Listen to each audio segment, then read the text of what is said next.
Good morning, students.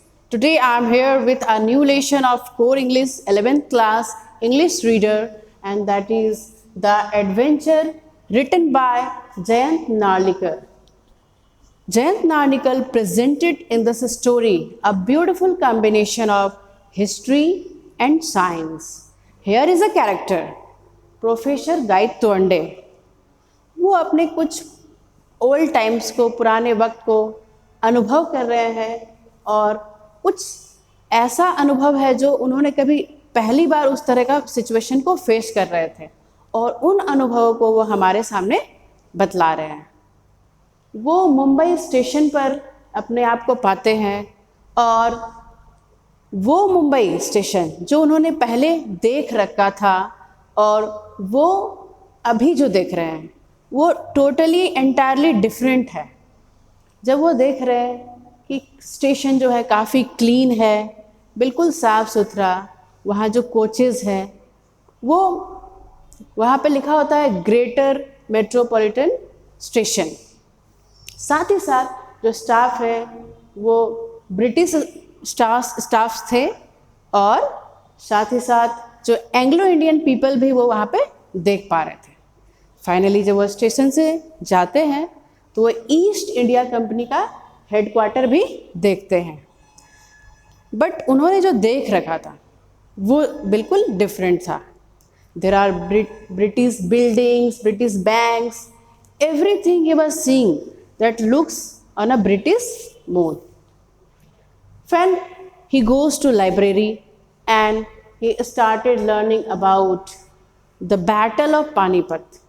Panipat के युद्ध के बारे में वो उस लाइब्रेरी में पढ़ रहे होते हैं और इस स्पेस में उनका सन भी इसी टाउन पे वर्क करता है, बट वो उस ऑफिस को, उस वर्क स्पेयर को वहाँ पे नहीं पाते हैं। तो यहाँ बहुत सारे हिस्टोरिकल फैक्ट्स हैं जो राइटर हमें बता रहे हैं। वो चीज़ जो वो जानते थे और जो एक्चुअली हुआ था, there is a difference between this two thinking. So whatever was in the knowledge of Professor Gaitondo, he is unable to see the similar things there. वो जो भी स्टडी करते हैं, क्योंकि वो उस टाइम पहली बार उस जगह पे आए थे और वो पूरा एंटायरली सरप्राइज उन्हें लग रहा था। अपने आप को बहुत ही असमंजस और आश्चर्य वाले सिचुएशन में पाते हैं। सो लाइब्रेरी से विजिट करने के बाद वो एक प्लेस पे जाते हैं, आज़ाद मैदान। आप लोगों ने सुना होगा दिल्ली में आज़ाद मैदान।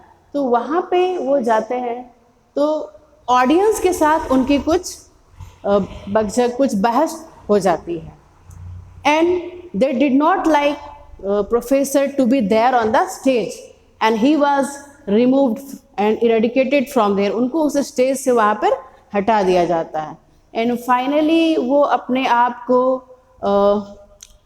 बेहोश, अपने आप को ऐसा लगता है कि वो कोमा में चले गए हैं और इस तरह के सिचुएशन में अपने आप को पाते हैं आज़ाद मैदान में।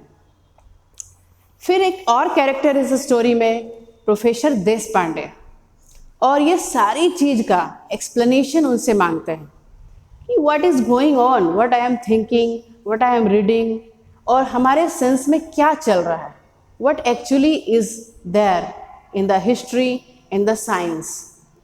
तो वहाँ पे एक्सप्लेनेशन दिया जाता है कि जो रियलिटी में हम लोग रहते हैं उसके बहुत सारे डायमेंशंस हो सकते हैं। जिस प्रकार से हम सोचते हैं कोई अदर पर्सन उसको दूसरी तरह से सोच सकता है, कोई थर्ड पर्सन उसको और दूसरे तरीके से सोच सकता है। तो it is all about thinking, our state of mind.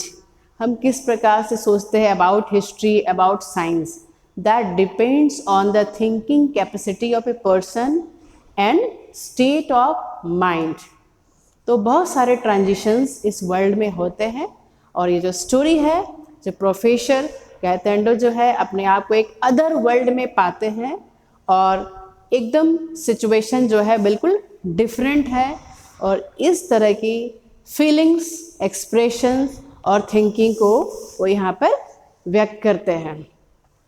Thank you.